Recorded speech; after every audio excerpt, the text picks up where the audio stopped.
заагаад байгаа. За нэгдүгээрт энэ хөгжлийн бодлого төлөвлөлтийн реформыг бүхэлдээ эдийн засгийн хөгжлийн яамтай болсных нэг хийхгүй мүү?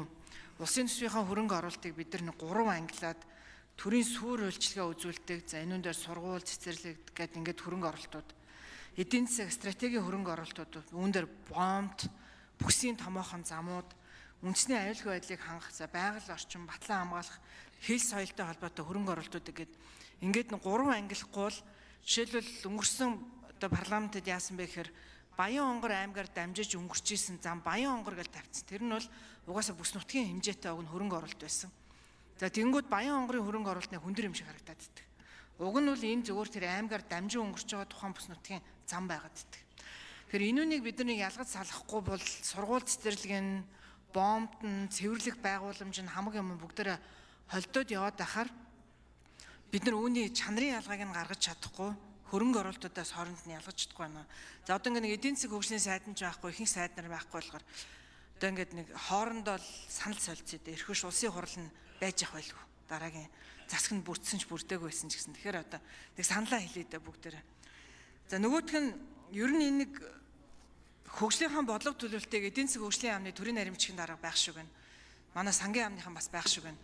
Хэдүүлээ нэг төсвийн алдагдал, эдийн засгийн өсөлт гэдэг хэдэн тонуудаас бас нэг хальж бүгдээрээ арай нэг томоор харахгүй бол бас болохгүй байна. Манай хүн амын өсөлт одоо нэг Австрали улс 3P гэдэг population хүн амынхаа өсөлтийг хардаг. Participation гэдэг ажил хүчний оролцооныхаа түвшинг хардаг. Нөгөөх нь productivity гэдэг бүтээмжийг хардаг. Бүгдээр бас нэг энэ 3 тоогоо урт хугацаанд аваад үзэхээр манайх бас нэг жоохон санаа зомоор тоон үзүүлэлтүүд харагдаж шүү.